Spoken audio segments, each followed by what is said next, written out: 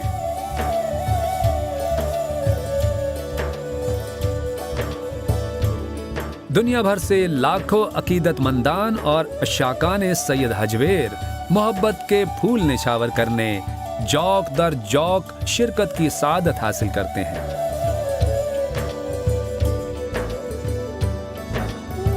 دوران عرس دربار شریف اور اس کے مضافات میں بے پناہ رش دیکھنے کو ملتا ہے۔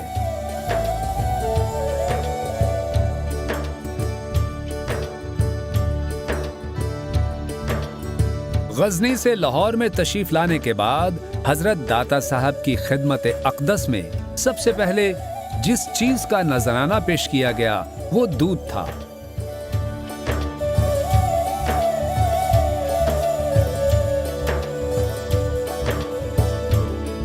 اسی روایت کے تسلسل کے تحت عرس مبارک پر زائرین کے لیے دودھ کی سبیل کا خاص طور پر انتظام کیا جاتا ہے۔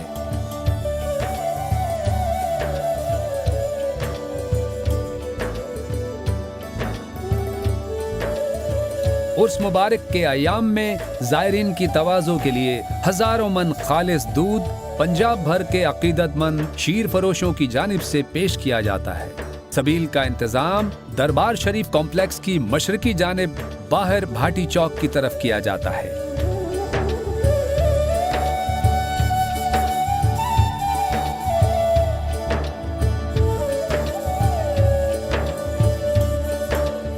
داتا دربار میں لنگر کا وسیع و عریض انتظام بھی موجود ہے۔ یہاں ہر آنے والے کو بآسانی 3 وقت لنگر میسر ہے۔ روزانہ تقریباً 7500 زائرین لنگر سے مستفید ہوتے ہیں۔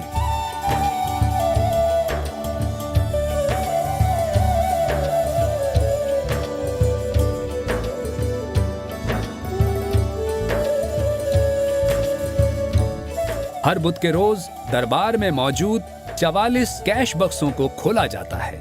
اوقاف ایڈمنسٹریشن، بینک سٹاف اور خطیب صاحب کے زیر انتظام کیش کی گنتی ہوتی ہے اور نذرانہ جات موقع پر ہی بینک میں جمع ہو جاتے ہیں۔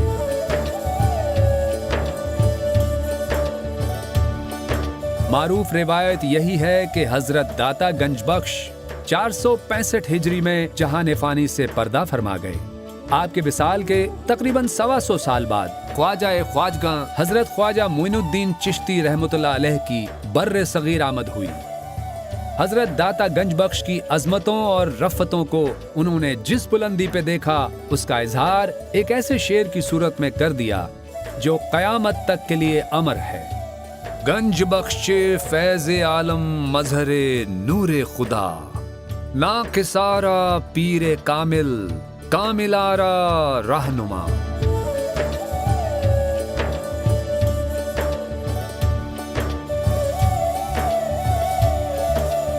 صدیاں گزر گئیں مگر آج بھی یہ خطہ آپ ہی کے رنگ میں رنگا ہے۔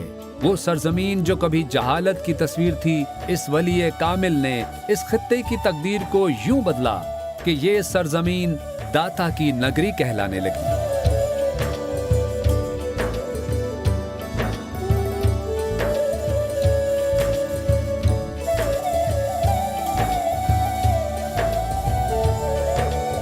یہ کس کے در پہ کھڑا ہے ہجوم تشنا لباں، یہ کس کی سبز فصیلوں پہ شام ہوتے ہی حروف نعت نبی کی رمجھموں کا نزول۔